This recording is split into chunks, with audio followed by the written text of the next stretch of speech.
Welcome to the Beauty and Battle podcast, where we talk about winning in marriage by waging a war. I'm Jason Benham. I've got my girlfriend / wife, Tori Benham, with me, and we are here to talk to you about how Satan tries to get you to fight face to face with your spouse, but God designed you to fight shoulder to shoulder against Satan so that you can win in your marriage. Fighting together draws you together. We cannot wait to jump in. So here we go.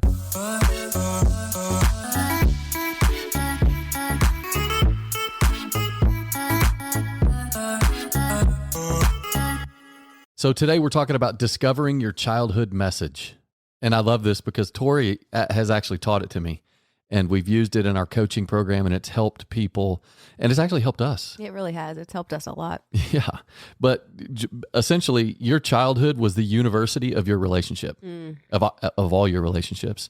And how you thought and what you believed as a child plays into the way you respond as an adult. Yep. It's a really important point to know, because everyone has a message that their inner child is still speaking. Right. And you've got to know what that is. It's an unconscious message based on your desires and your fears. Right. So everyone, when you're young, you've got fears and desires, and you've held on to these, right, since you were a kid. And it's all subconscious. You don't really necessarily know. Our idea today is to help you make these subconscious fears and desires conscious, so that you can see and hear what they are. But those inner desires and fears are sending messages to you still. They're speaking to you.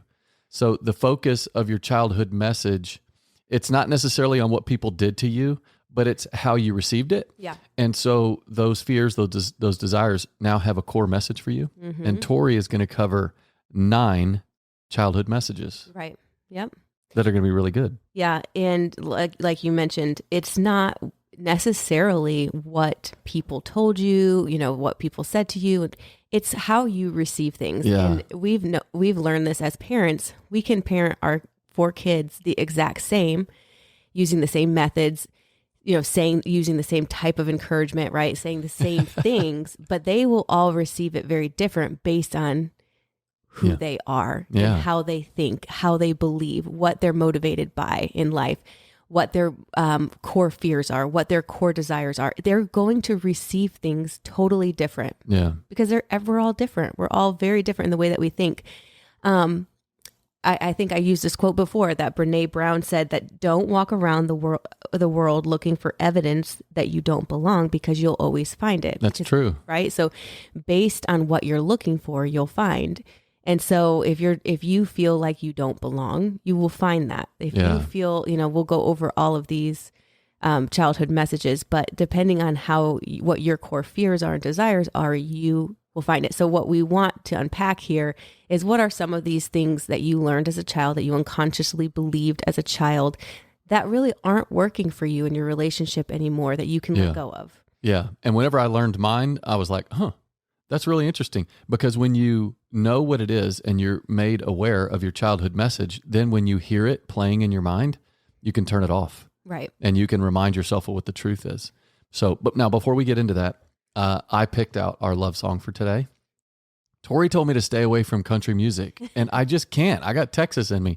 And if you grew up in Texas in the 80s and 90s like I did, obviously there's George Strait, Tim McGraw, those guys, but you know what? The biggest and the best, Garth Brooks. Oh, yeah. Garth Dadgum Brooks sold more albums than any human being on the planet in history.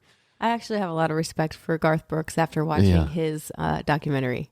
Oh, yeah. How he took off like 10 years. I think it was like 14 years. 14 years to raise his girls. Mm-hmm. And he was just able to kind of park that ambition and that dream and do what was most important. And listening to his girls say how much it meant to them, I was like, this is cool. He did not let his desire for a platform to be a musician get in the way of his desire to be a dad. Yeah. And now here he goes. He comes back, and shoot, this is 30 years later. He's packing out stadiums. There's nobody else is packing out stadiums as big as he is. It's just crazy. Anyway. And you were able to bring Lundy and Allie to a concert. I did. Past year. It was so cool. And I've never seen so many people my age. 40-somethings into their 50s. And I'm like, look at all these people. The girls are like, who's Garth Brooks? Who's Garth Brooks? I'm like, trust me. And it was epic. Anyway, his concerts are like 4 hours long because he's just having so much fun. But anyway, here is a song, and I think this is one of the best songs for a married couple when you just listen to all the words. Now, obviously, I can't play the whole thing, but I am going to play the whole first verse into part of the chorus, just because it says everything that you need to be thinking as a spouse. Okay, ready? This is If Tomorrow Never Comes, Garth Brooks, 1989. Sometimes late at night, I lie awake and watch her sleeping. That's quality music. Come on.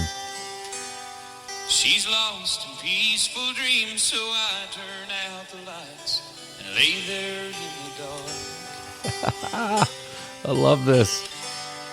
And the thought crosses my mind, if I never wake up in the morning,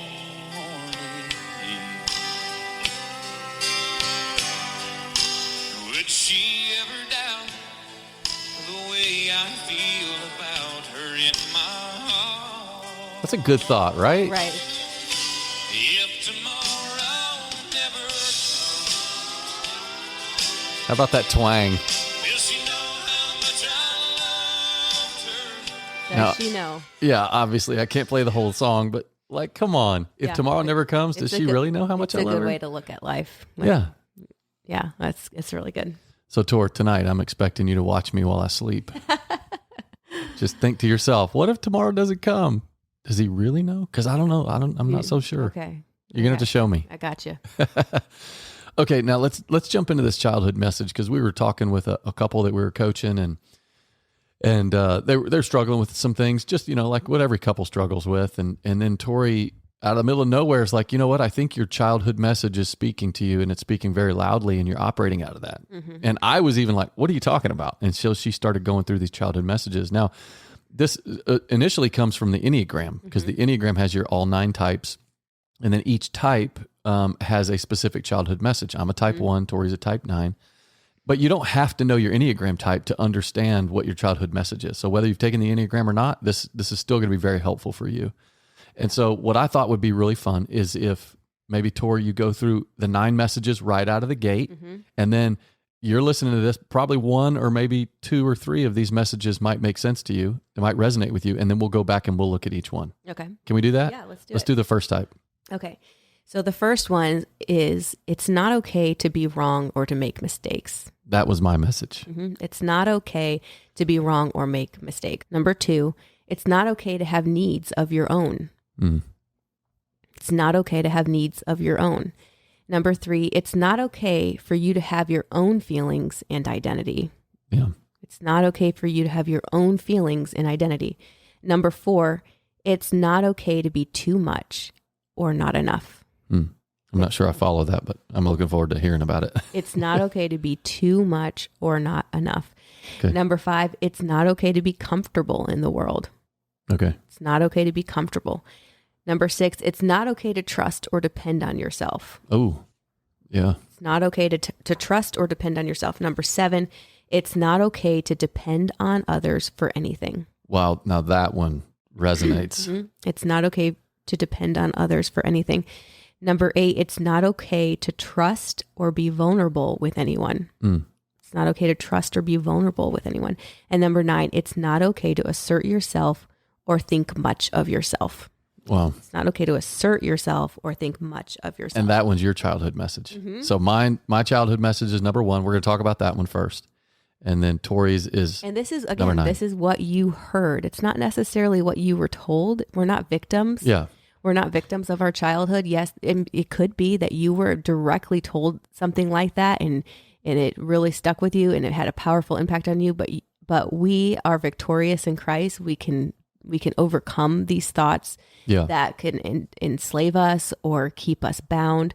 But they were because of our fears and our desires and the way that we thought, the way that we believed as a kid. They became the message that we found. Like I mentioned with Brene, like if you're looking for evidence of something, you'll find it. Oh yeah. So if you're looking for evidence that if you do something wrong, you make a mistake, then that's like the worst thing you can do. Then It's that RAS in you, the reticular activating system in you that will find it. Yeah, right? your brain filter. Yeah, and that's why people's words are so incredibly important and they're powerful. But, when you're a young kid and an adult or maybe an older kid has said something to you, or even a kid your age, and you locked into it and you latched on and, somebody said, oh, you're such an idiot. Like when you gave that speech in front of speech class, I was laughing so hard because you kept, I don't know, clicking your teeth or something. I don't know. Yeah. And then all of a sudden you have a self-consciousness that was born right then. Yeah, and exactly. it's still speaking to you. Yeah.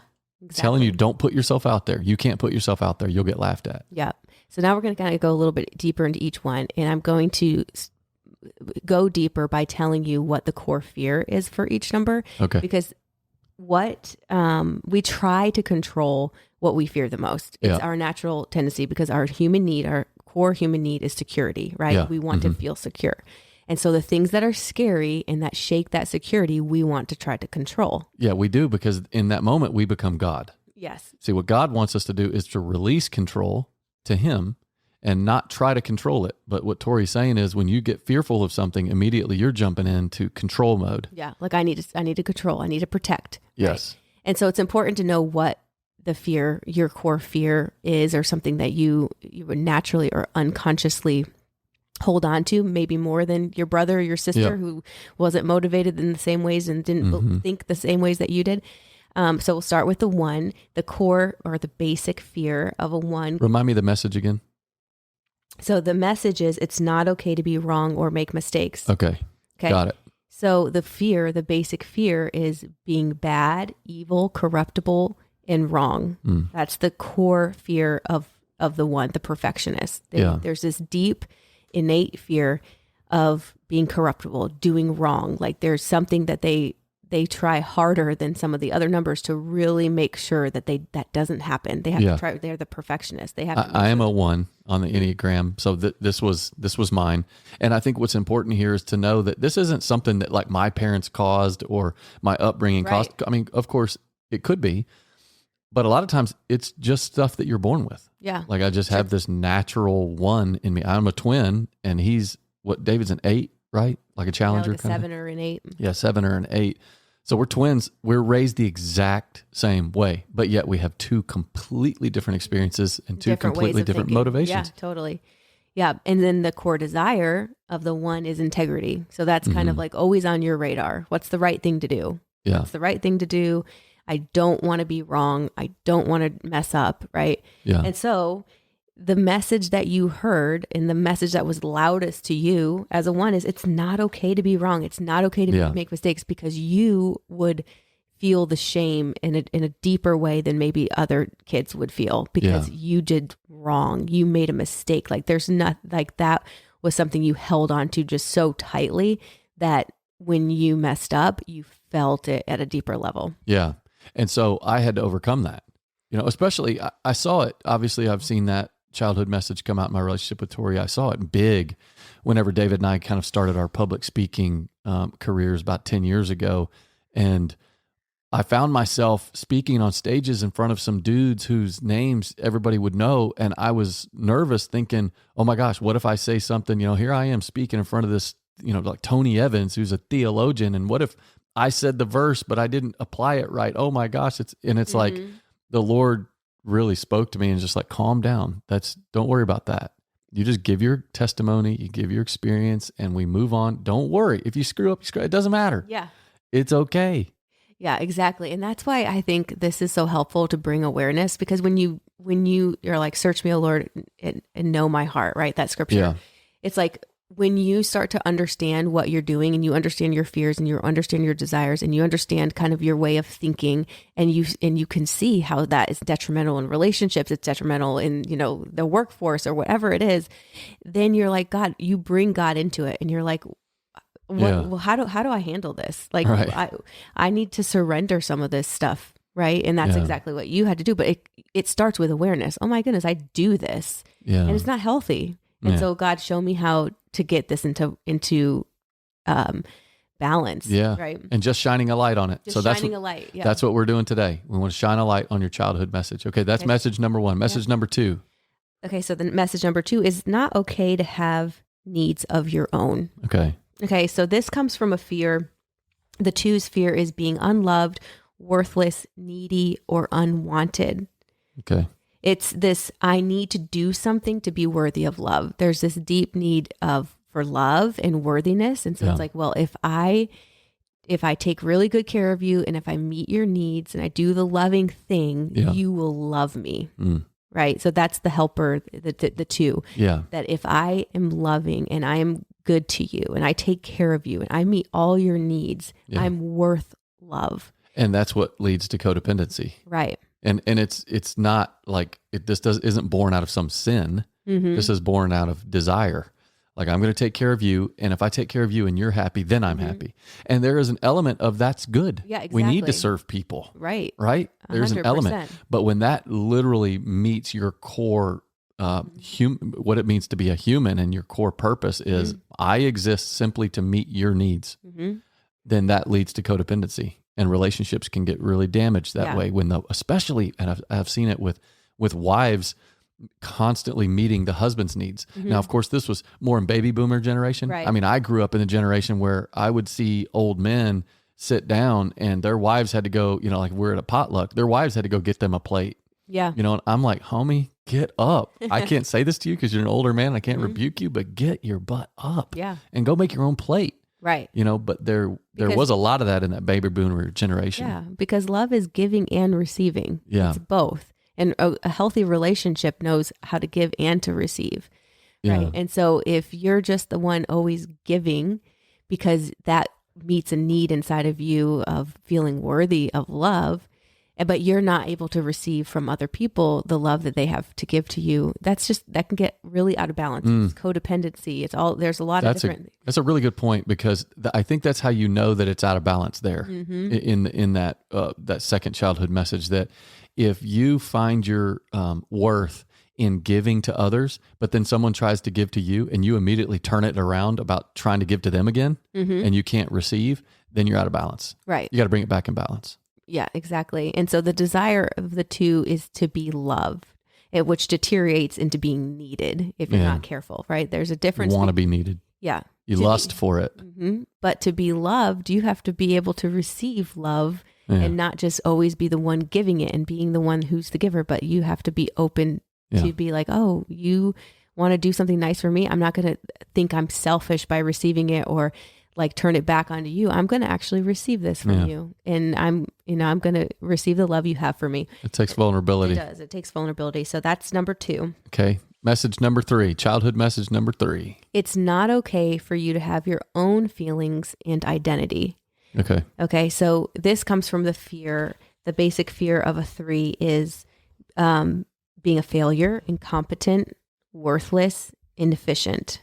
Okay. So the 3 is, the achiever that always really craving success, wanting success. Got to accomplish stuff to feel good about themselves. Yeah. And their core desire is to be valuable. Okay. So, and that's a good desire. It's a good desire to be valuable. It's a good desire to want to achieve things, but you just can't let it. This motivation can get you, can really be a useful tool to get you to where you want to go, to bless other people, to do great things in the world.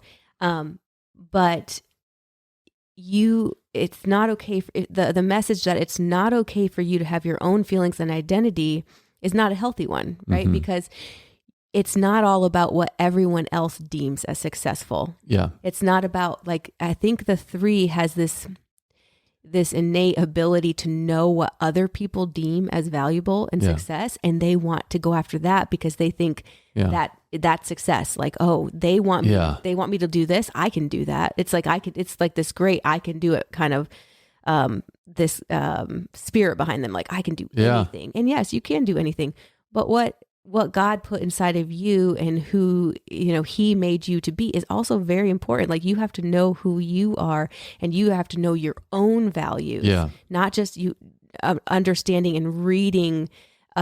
I think 3s are really good at reading people and knowing what they want. Yeah. And right? giving it to them. But they kind of lose themselves in doing that. Yeah. It's like, okay, so if I can start this business, if I can land this job, if I can write this book, if I can get 10,000 followers on social media, if I can get, a million views on this video, if I can, right? And all of that. And then if you get that, then you're like, then I'm going to feel good. Like then I've arrived. Well, that's the unhealthy side of that. Right. It is good to have goals. There's nothing wrong with wanting to release a book or start a business or anything like that. But it can't define who you are. Right. Right. I tell you, if you want to change it to something, say, if I can only make every single one of my kids' games this year, if I can only be home for dinner at least 5 times a week, right? Like that, change it to that. That number 3 is that childhood message. It's just constantly, what is it again, Tor? That it's not okay to have your own feelings and identity. And this is really just tapping into your instinct, like who God made you to be and being true to who that is, and not being a people pleaser, not always just trying to read the room and read what everyone else wants, because that will give you the success you need. There has to be this, God, who did you make me to be? And not being afraid of your own feelings and your own ideas. And knowing this from our coaching, just over the decades that we've been doing this, the 3, the achiever, is the one that really has to hold back on ambition, because it can wreck your relationship, because you're off trying to do the thing, accomplish the deal, whatever it is that you want to accomplish, because there's something subconscious in you that's saying, hey, I need other people's approval. I need to be valuable. Yes. And it ultimately will rob you of a strong relationship. So you got to listen to that message and then tell it to shut up. Yep. Okay. Number 4, it's not okay to be too much or not enough. And so this comes from the fear of being inadequate, emotionally cut off, defective, mundane. Okay. So this is kind of what you were talking about earlier. Like this child may have had experiences where they got super excited and they felt really deeply and they showed like a lot of emotion. They got that emotion shut down. So somebody shut it down. Someone shut it down and was like, what the heck? Who do you what think are you doing? You are? You're acting like an idiot, right? Yeah. Or like I remember even as a kid, you telling me that one time I was a junior in high school, and we were in a praise and worship service, and it was really good. And then the pastor came up and he was praying, and I actually agreed with the prayer. Yeah. I just said, yes, Lord, or something like that, just kind of under my breath. And I remember the girl sitting next to me just busted out laughing and then mocked me. Yeah. And so what she said to you is, that's too much. It's too much. That's it's just too much. Yeah. So then I shut that down for a long time, and there are times to this day as a 48-year-old where I might not, I might not agree in prayer out loud. And then I have to be like, forget that. I can't say screw that in the middle of prayer, but forget that. I'm not going to operate by that. But that is what a childhood message sounds like. Yeah. It's kind of like there's something, the 4 has this internal message that there's something wrong with me. I'm too much, or I'm not enough. Like sometimes I feel,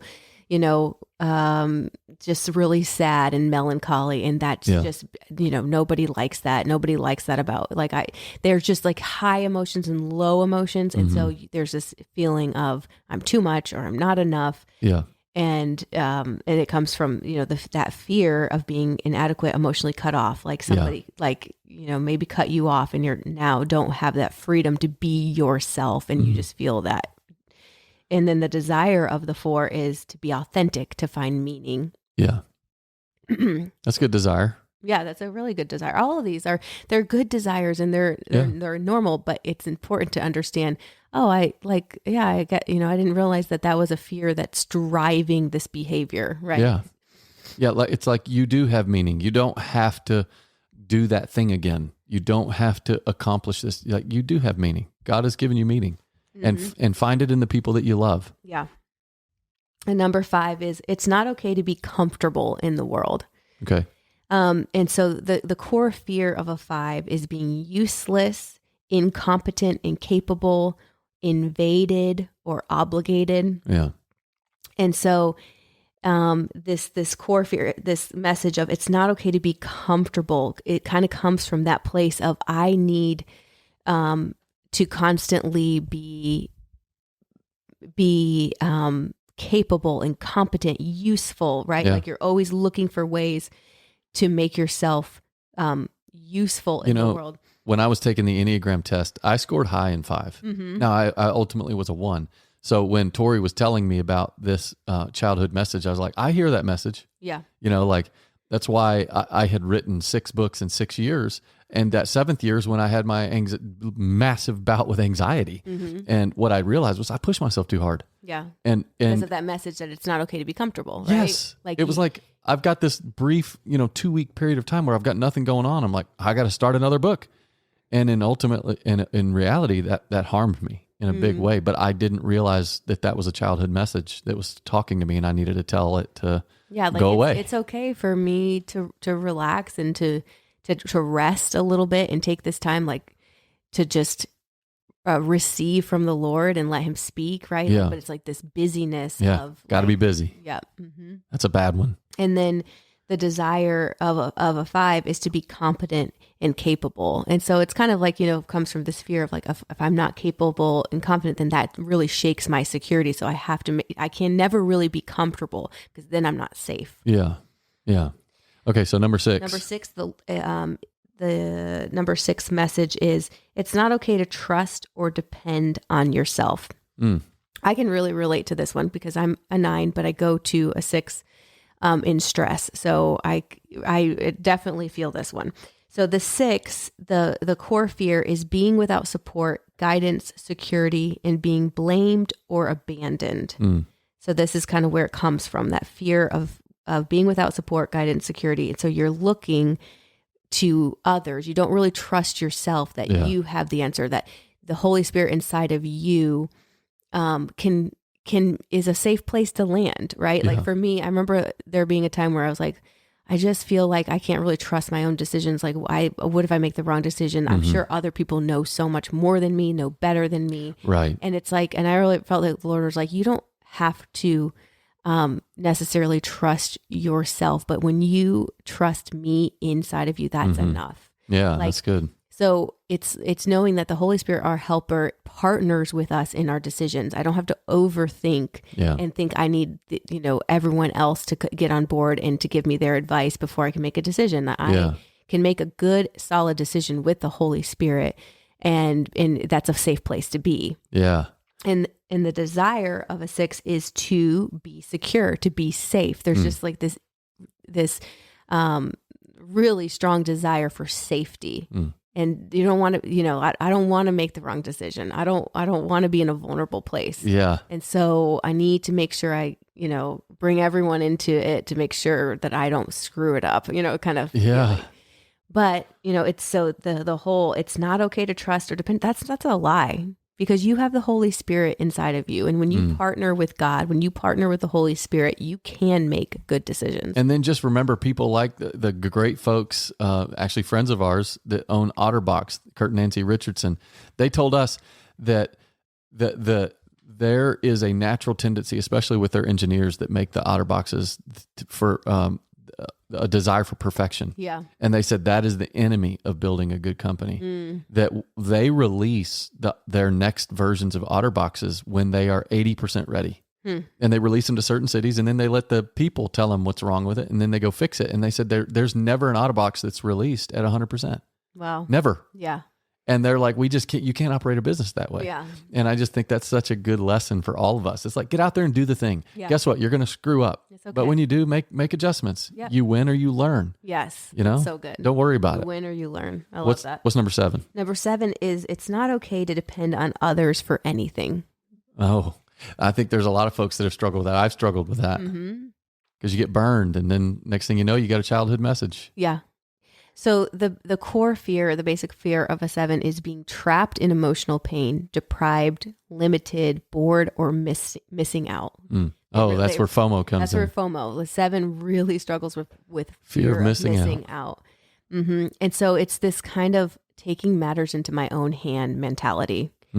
I can't depend on anyone. I got to make it happen. Yeah. If I don't plan my own birthday party. If I don't make it happen, it's not happening. Right. Yeah. And so, and then the desire of a 7 is to be happy and satisfied. And that driver for satisfaction in life and happiness in life, it can be really good. You can make, like, you go to a 7 in health actually. And so like, I see how, this could be a really healthy thing. Like you plan amazing vacations and we, traditions, like this is like, so it's so fun to have 7s in your life because they make things happen. Yeah.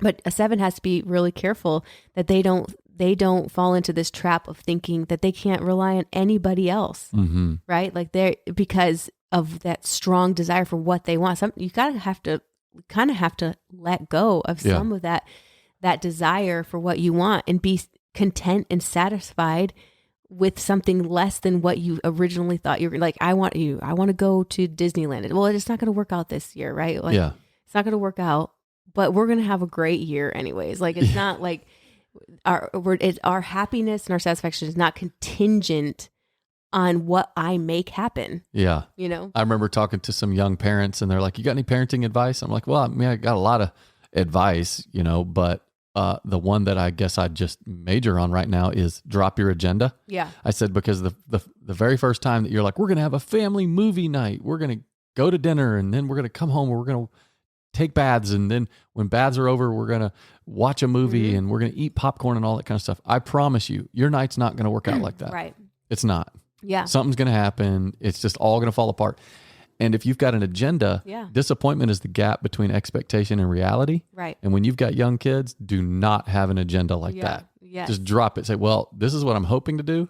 Chances are it's not going to work out, but at least we're going to shoot for it. Yes. Yeah, exactly. 7s often can be idealists. Right. So they have all these grandiose ideas. And if it doesn't happen, they feel so disappointed, so much like they're missing out. But it's like, no, like what happened in place of what I thought was going to happen? It was good. It was fun. I'm content with that. I'm satisfied with that. You have to really fight for that, right? This is a 7. So what's number 8? Number 8, it's not okay to trust or be vulnerable with anyone. I think that's a lot of folks struggle with that. Mm-hmm. And this comes from the core fear of being weak, powerless, controlled, harmed, or at the mercy of injustice. So they have this really strong, this really deep fear of being controlled. Yeah. And so they try to control, right? So, there you go. And that is damaging to a marriage. To a relationship. Mm-hmm. Holy cow. When you are fearful of being controlled, and so you use control, it can really damage relationships. We see this often, that there's this, like, you really have to learn how to let go. Yeah. And really it's letting go of the fear behind it. Yeah. Of knowing that this is driven by fear. I want to control this because what I try to control what I fear most. Right. So this scares the life out of me. And so I'm trying to control it. And full surrender. That's what I tell, I mean, I don't, I can say this, that when it comes to a person who's got this childhood message, the number 8, that it is 100%, it just sabotages relationships because they reach out for so much control. And what we see is in a relationship like that, it's always tyranny by the most selfish partner. It's like the one partner is passive and the other partner is aggressive, and that aggressive partner knows that they can get whatever they want whenever they want it. So they just demand it. That's this. That's what we're talking about here. And that is not a good place to be in a relationship. And I would say to that person, hey, you need to be Jesus, right? Be Jesus. He was willing to sacrifice. So be willing to sacrifice what you want. Well, my spouse didn't tell me where they wanted to eat, so I always choose. Well, then you just pull it out of them. If you know them well enough, which you should, go to where you know they would want to go, not just where you want to go. Yeah, that's good. So the core desire of the 8 is to protect themselves. And so there's this, this kind of self-preservation instinct that comes out where it's like protect at all costs. So I can't trust other people. So I'm not going to be vulnerable. I'm not going to be open. I'm just going to dominate, right? Like I will walk on you to get my needs met. Yes. And so it's important to recognize that desire to protect yourself and find your refuge in Jesus, in the Lord. Like, what's the verse, my favorite one in Psalm 91, he who, I have no idea. Rests in the shadow of. Oh, yeah. I had it memorized, but now I can't remember. The shelter of the Almighty, will rest in the shadow of his wings. Yes. It's the other way around. You take shelter. Oh, geez. I'm so afraid I'm going to forget it that I'm forgetting it. No. It's Psalm 91. Okay. I'm going to look it up. But yeah, it's that he is our protector, that he that we can rest in his protection. We don't have to take matters into our own hands and have this self-preservation mantle over us at all times where we're like, I'm going to make sure that I'm protected. Yes. It's Psalm 91:1. Whoever dwells in the shelter of the Most High will rest in the shadow of the Almighty. Yeah. That's good. I like that. You can rest. Mm-hmm. You can rest. You can trust the Lord. Chill. You can be vulnerable. All right. So what's number 9? Number 9 is it's not okay to assert yourself or think much of yourself. Okay. Okay. So this comes from the core fear of being in conflict, separate, overlooked, loss of connection. Okay. So I can very much relate to this. I am a 9. And when I heard that it's not okay to assert yourself or think too much of yourself, that's something that I definitely felt. Right? Yeah. And it comes from a fear of disconnection, that if the attention is on me, it could make somebody else not like you, not want to be around you. Or I can read, I think I was a decent read of people, and in general, when you make things about yourself, people don't really like that. That's right. Right. So I was emotionally intelligent enough to know that you don't make it about you. But I think I took it to the extreme where I was like, no, I'm not going to ever make it about me. I'm not going to assert myself. I'm not going to assume that I know. I'm not going to give advice, all those kinds of things, because who am I? Yeah. Right. Who am I? And I think, that quote, humility is not thinking less of yourself. It's thinking of yourself less was a good one for me. It's like, I don't have to think less of myself to be humble. Yeah, that's right. I just think of myself less. It isn't about me, but I have something to add to the world. I have something to add to the conversation. I don't have to be afraid of that. And I don't have to be afraid of that loss of connection that might come through conflict. Yeah. Because oftentimes connection comes through conflict. Yeah. Right. Yeah. That's why God gives us conflict. Right. And so to fear it that much does not serve relationships well. Yeah.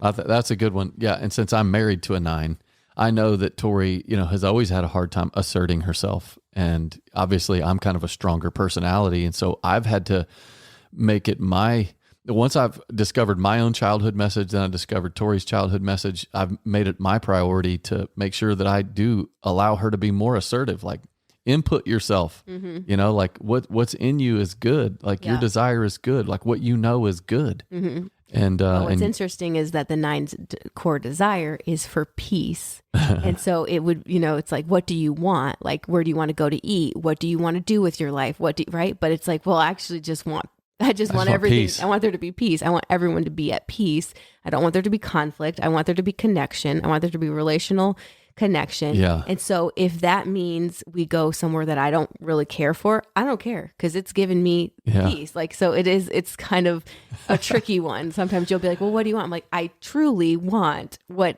would bring peace. She turns into Kip. She's like, I just want to peace out. From Napoleon Dynamite, for those of you that don't remember. Of course they remember. We're talking to our people here. I just want to peace out. I just want to peace out. Yeah. Okay, so that's really helpful. Okay, there's those 9 childhood messages. And man, these are just so good, because your childhood was the university of your relationship. So pick one of those 9. You can go back and listen to it again and pick out which one or which ones resonate with you. And just, you can see the core fear and the core desire in each of them. And then just don't allow your childhood message to sabotage your marriage. Just don't let it.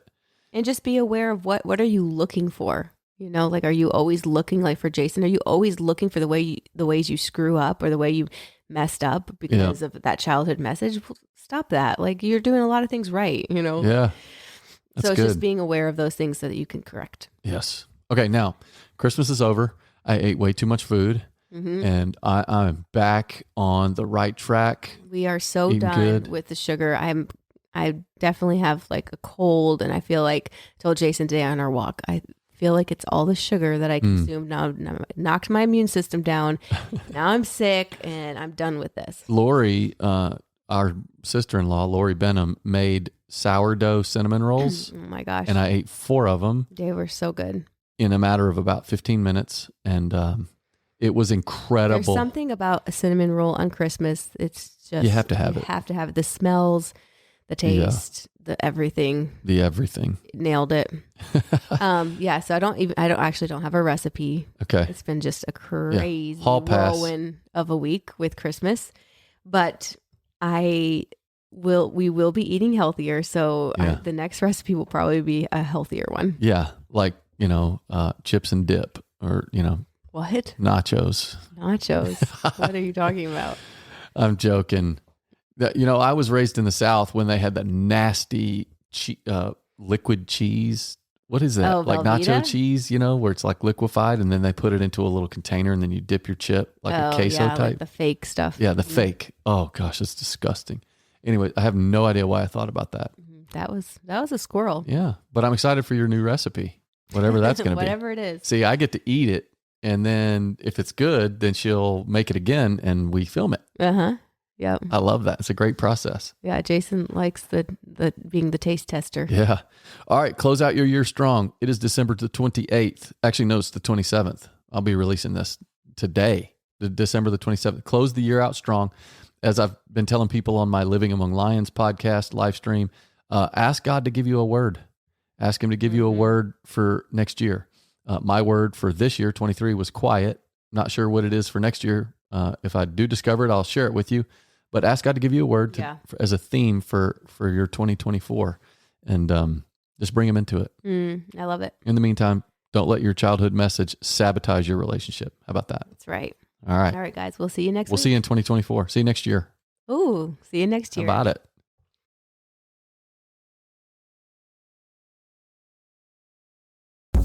it?